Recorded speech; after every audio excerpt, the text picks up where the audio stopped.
మేడిపల్లిలో భర్త హత్య కేసులో సంచలన విషయాలు బయటపడుతున్నాయి. భర్త హత్యకు పక్కాగా ప్లాన్ చేసింది పూర్ణిమ, ఆమె ప్రియుడు మహేష్. హత్య తర్వాత 10 రోజుల వరకు దొరకకుండా జాగ్రత్త పడ్డారు. హత్య జరిగిన రోజున ఏం జరిగిందనే దానిపై సీన్ రీకన్స్ట్రక్షన్ చేశారు పోలీసులు. ఇంటి ముందు వైపు నుంచి వస్తే సీసీ కెమెరాల్లో రికార్డ్ అవుతుందని జాగ్రత్త పడ్డారు.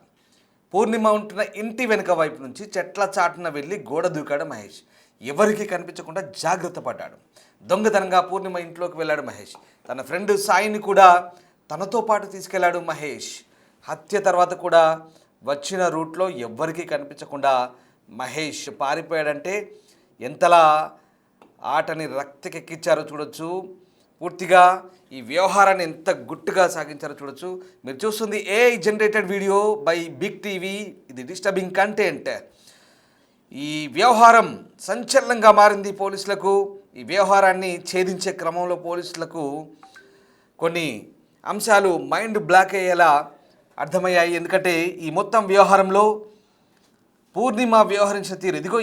పూర్ణిమ ఈవిడ ఒక స్కూల్ నడుపుతుంది, ఒక ప్లే స్కూల్ నడుపుతోంది. చిన్నారులకు పాఠాలు చెప్పి విద్యా బుద్ధులు నేర్పిస్తుంది. ఈ బుద్ధి లేని పూర్ణిమ ఇప్పుడు ఏం పని చేసిందో మీరు వింటే అంటే తెలుసుకున్నారు ఆల్రెడీ. ఇప్పుడు ఈ పూర్ణిమ చేసిన పనికి నిజంగా ఎంత దారుణానికి ఒడిగట్టిందంటే, మంచి భర్త, ఆయన ఇంజనీరింగ్ కాలేజీలో ఓ యూనివర్సిటీ, ప్రైవేట్ యూనివర్సిటీ సంబంధించినటువంటి ఇంజనీరింగ్ కాలేజీలో ఆయన లాజిస్టిక్ మేనేజర్గా పనిచేస్తాడు. అదిగో చూడండి, ఒక పిల్లోడు 10-12 ఏళ్ళ పిల్లోడు ఉన్నాడు. వీళ్ళ గుర్తుగా కష్టపడి అశోక్ మ్యాన్షన్ అని ఒక ఇల్లు కూడా కట్టాడు ఆయన. ఆ బృందావన్ లేఅవుట్ కాలనీలో అక్కడ ఇల్లు కూడా కట్టాడు మేడిపల్లిలో. అప్పటికే అసలు ఇంత దారుణం అంటే, కూలీతో, ఒక నిర్మాణ రంగం కూలీతో ఈమె వివాహేతర సంబంధం కంటిన్యూ చేస్తుంది. అది తెలిసిన భర్త మందలించాడు, ఇది మంచి పద్ధతి కాదన్నాడు, ఇల్లు కూడా మారాడు. కానీ ఈమె వ్యవహార శైలి, సరే జరిగిందేదో జరిగింది, చక్కగా భర్తతో కాపురం చేసుకొని ఉండాల్సిన పరిస్థితి. కానీ అంతటితో ఆగకుండా ఏకంగా ప్రియుడితో కలిసి భర్తను హతమార్చేందుకు స్కెచ్ వేసింది. చాలా దారుణంగా ఇంటికి రాగానే, కాలేజ్ నుంచి ఇంటికి రాగానే భర్తను అప్పటికే లోపల కాపుగాచిన ఈ ముగ్గురు, వీళ్ళకి సాయి కుమార్ అనేవాడు తోడయ్యాడు. వీడు యాదాద్రి భువనగిరి జిల్లాకు చెందిన ఈ మహేష్ ఫ్రెండ్. మహేష్ అనేవాడు ఏపీ నుంచి, ప్రకాశం జిల్లా నుంచి వచ్చినటువంటి ఒక దినసరి అడ్డా కూలి. ఈ ముగ్గురు కలిసి ఈ మొత్తం వ్యవహారం నడిపించారు. ఎవరికి అనుమానం రాకుండా ఆ 3 చున్నీలతో. ఇక్కడ పూర్ణిమ కాళ్ళు పట్టుకుంది, మహేష్ చేతులు పట్టుకున్నాడు. ఇక ఆ 3 చున్నీలు కలిపి మహేష్ కిరాతకంగా ఆ గొంతు నిలిమి చంపేశాడు. చూడండి ఆ భార్య భర్తల వ్యవహారం ఒక్కసారిగా ఎంత దారుణంగా ఉందంటే, చూడ్డానికి బాగానే ఉంది, కానీ ఈమె బుర్రలో నిజంగా ఏం నింపుకుందో అర్థం కాని పరిస్థితి. ఇంత క్రిమినల్గా, ఇంత క్రూరంగా ఎలా ఆలోచించిందో. ఇన్ని సంవత్సరాల పాటు భర్తతో కాపురం చేసిన ఈ వ్యక్తి, ఈ మనిషి ఎందుకు అతన్ని అంత కిరాతకంగా హతమార్చాలనుకుందో, అసలు ఆ ప్రియుడితో, వాడితో ఏం ఊహించుకుందో. కేవలం కొద్ది నెలల పరిచయానికి ఇన్నాళ్ల పాటు సంసారం చేసి పిల్లల్ని కన్నా ఈమె ఇప్పుడు ఏకంగా ప్రియుడి మోజులో, పరాయి వ్యక్తి మోజులో పడి దారుణంగా అతన్ని హతమార్చింది. చూడండి, ఆమె పిక్స్ చూస్తే ఎవ్వరూ అమ్మో ఈమె ఇంత తప్పు చేసిందా, ఇంత నేరం చేసిందా అని నమ్మరు. అలా ఉంది చూడ్డానికి. కానీ ఈమె చేసిన క్రైమ్ అంతా ఇంత కాదు. ఆ ఏఐ జనరేటెడ్ వీడియో చూస్తే మీకు అర్థమవుతుంది, అది కల్పిత వీడియో. ఆ వీడియో చూస్తే మొత్తం సీన్ అర్థమవుతుంది మీకు. రైట్, ఇదొక ఎత్తు. ఇక అసలు వ్యవహారం ఏంటంటే, ఈ హత్య చేయడానికి ముందు ఈ ప్రియుడు మహేష్ ఎవడైతే ఉన్నాడో, పూర్ణిమ ఇచ్చిన సలహా మేరకు ఆ గల్లీలో వాస్తవానికి పెద్దగా సీసీ కెమెరాలు లేవు, కానీ అక్కడక్కడ ఇళ్లలో పెట్టుకుంటారు చూసారా. కొన్ని ఇళ్లకు కెమెరాలు ఉన్నాయి ఇంటి ముందు. ఆ ఇంటి ముందు కెమెరాలో ఎక్కడ క్యాప్చర్ అవుతామో అన్న భయంతో ఇంటి వెనకాల ఆ చెట్ల పొదల్లోంచి దుంకి దొంగచాటున వచ్చి ఆ నిందితులు ఇద్దరు నిందితులు, ఈవిడ ముగ్గురు కలిసి సాయంత్రం అంటే 8 గంటల ప్రాంతంలో ఇంటికి వచ్చిన భర్తని కిరాతకంగా చంపి, మళ్ళీ ఏం తెలియనట్టు అక్కడ బాత్రూంలో పడిపోయాడని చెప్పి ఆ ఇంట్లో ఉన్నటువంటి కొడుకుతో, పిల్లాడితో పక్కింటి వీళ్ళని పిలిపించి, తర్వాత పోస్ట్ మార్టం కూడా చేయొద్దు, నాకు నా భర్త అంటే చాలా ప్రేమ, పోస్ట్ మార్టం చేయొద్దంటూ కట్టుకథలు చెప్పే ప్రయత్నం చేసింది. అప్పటికే పోలీసులకు అనుమానం వచ్చింది, అశోక్ చెల్లెలు కూడా అనుమానం వచ్చింది. ఒంటిపై గాయాలనే, అసలు ఏం జరిగింది, ఎలా చనిపోయాడు, మా బ్రదర్ చాలా ఆరోగ్యంగా ఉంటాడు, ఇదంతా ఏంటి అంటూ అప్పుడు తర్వాత అంత్యక్రియలు అయిపోయిన తర్వాత ఆమెకు డౌట్ వచ్చి కంప్లైంట్ చేసింది. సో ఈ 10-12 రోజుల వ్యవధిలో పోలీసులకు అనేక అనుమానాలు వచ్చాయి. మొత్తం వ్యవహారాన్ని ఆరా తీశారు. పూర్ణిమను తమదైన స్టైల్లో విచారించినప్పుడు మొత్తం బండారం బయటపడింది. ఇది పూర్ణిమ చేసిన చాలా పెద్ద నేరం. ఇది ఒకసారి ఆ ఇంట్లోకి చొరబడే ముందు వీళ్ళు ఏం చేశారు, ఎలా ఇంట్లోకి చొరబడ్డారు, ఏం జరిగిందో పూర్తి సమాచారాన్ని మా ప్రతినిధి సుజాత కళ్ళకు కట్టినట్టుగా వివరిస్తారు. ఒకసారి చూద్దాం.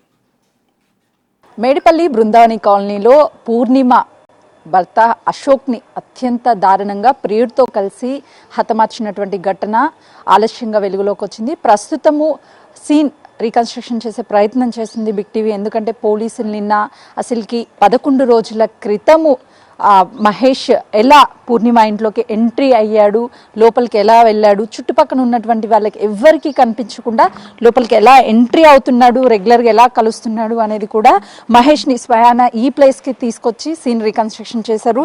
నేను కూడా ఒకసారి చేసే ప్రయత్నం చేస్తున్నాం. ఏ జీవితాలను కూడా ఇల్లీగల్ ఎఫైర్స్తో కావచ్చు, లేకపోతే ఇలాంటి అడ్డదారుల్లో వెళ్ళి జీవితాలని నాశనం చేయొద్దు, విచ్ఛిన్నం చేయొద్దు అని చెప్పే ప్రయత్నమే బిగ్ టీవీ చేస్తుంది.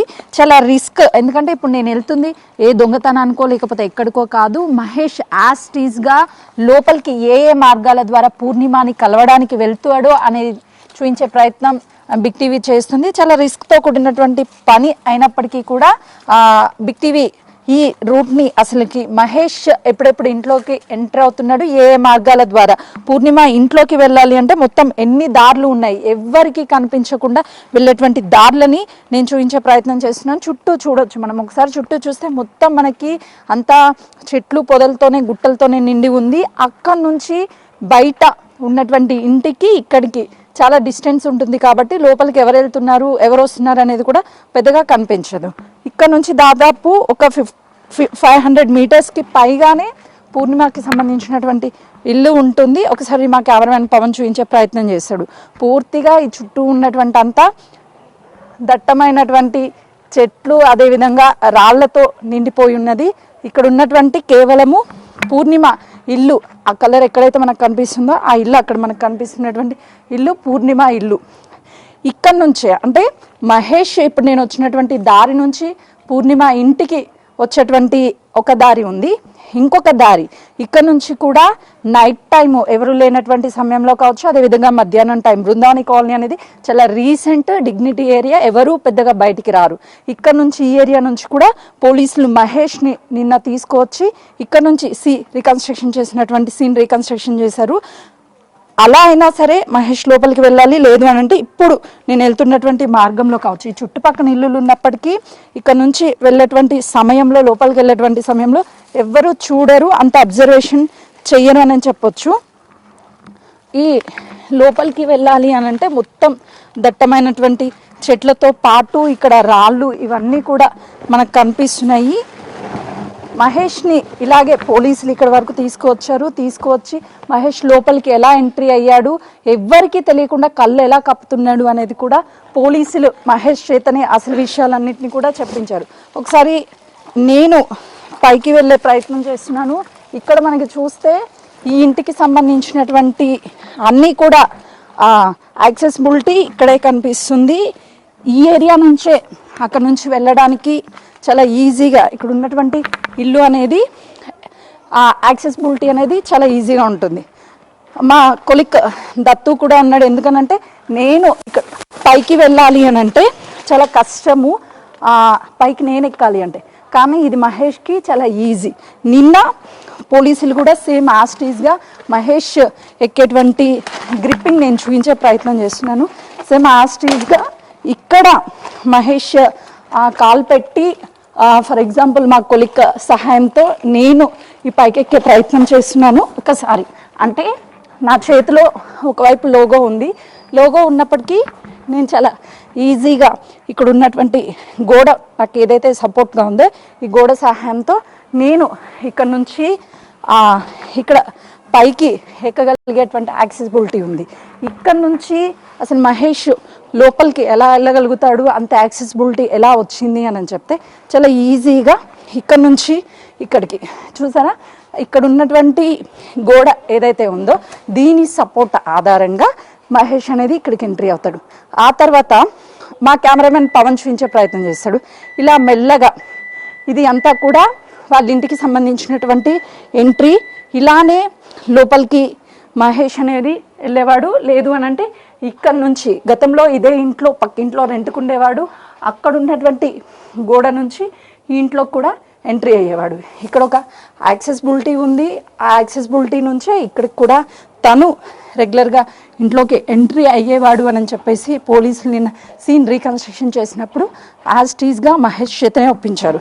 ఇంకా ఇక్కడ మహేష్ ఎప్పుడైతే తనని అశోక్ని అత్యంత దారుణంగా పూర్ణిమతో కలిసి హతమార్చాడు, ఆ తర్వాత మళ్ళీ తిరిగి యాజ్ టీజ్గా ఎవరికి అనుమానం రాకుండా ఉండేందుకు ఇక్కడ నుంచే తను రెగ్యులర్గా వచ్చి కలిసి వెళ్ళినప్పుడు కావచ్చు, నిన్న ఆ ఘటన జరిగిన తర్వాత కావచ్చు, ఇక్కడ నుంచే వెళ్ళినట్లుగా కూడా చెప్తున్నారు. సేమ్ ఇక్కడ నుంచి మనం వెళ్ళాలి అని అంటే చాలా రిస్క్ అనే చెప్పాలి. నేను దిగడానికే చాలా కష్టపడ్డాను అని అంటే, ఒకవేళ తను ఇక్కడ నుంచి వెళ్ళడం అనేది చాలా సింపుల్ అనే చెప్పుకోవచ్చు. తన స్నేహితుడు సాయి సపోర్ట్ కూడా ఇందులో ఉందని చెప్పేసి పోలీసులు తెచ్చారు. ఈ నేపథ్యంలోనే మహేష్ని దాదాపు సీన్ రీకన్స్ట్రక్షన్ చేయడానికి గంటకి పైగానే ఈ ప్లేస్ అంతా కూడా ఒక్కసారి కెమెరామెన్ రావడానికి ఇక్కడెక్కడ కూడా ప్లేస్ లేదు కాబట్టి ఒకవేళ యాక్సెసిబిలిటీ ఉన్నటువంటి ప్లేస్కి వచ్చే ప్రయత్నం చేస్తాడు. నేను ఆ ప్లేస్కి వెళ్తున్నాను. ఒకసారి మీరు విజువల్స్లో కూడా చూడొచ్చు. ఎటు నుంచి పూర్ణిమ ఇంటికి ఎంట్రీ అయినా కూడా ఎక్కడ ఎవరు అనేది తెలియదు. సో అలానే ఇక్కడికి మహేష్ కావచ్చు, అదేవిధంగా తన ఫ్రెండ్ సాయి వచ్చారు.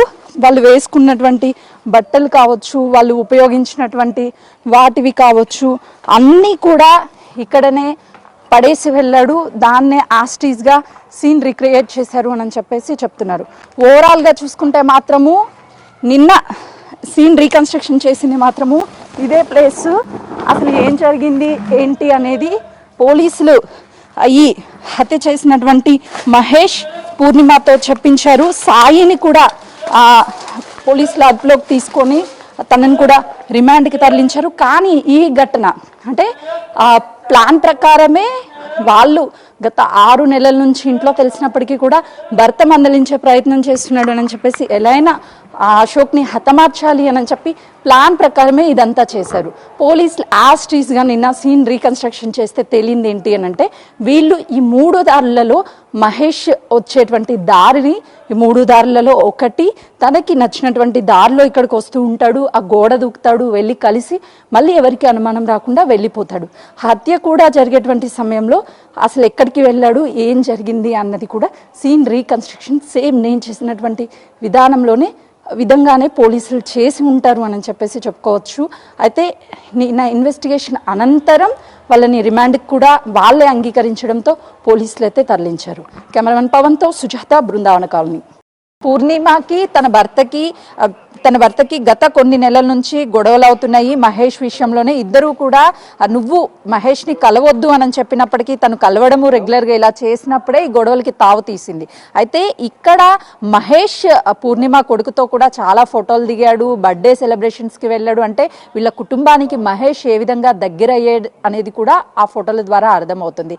మహేష్కి పూర్ణిమకి 14 సంవత్సరాల గ్యాప్ ఉంది అని చెప్పే కంటే కూడా పూర్ణిమ కొడుకుకి 13 నుంచి 14 సంవత్సరాలు ఉంటాయని చెప్తున్నారు. అంటే ఆల్మోస్ట్ మహేష్కి పూర్ణిమ కొడుక్కి ఒక 10 to 12 years గ్యాప్ ఉంటుంది. అంటే ఒకవేళ పూర్ణిమకి కొడుకు ఆల్రెడీ ఉండుంటే మహేష్ అంత ఏజ్ కొడుకు కాకపోయినా అట్లీస్ట్ 18 to 20 years బాబు ఉండేవాడు. అలాంటి వ్యక్తితో అక్రమ సంబంధం ఎలా పెట్టుకోగలిగింది?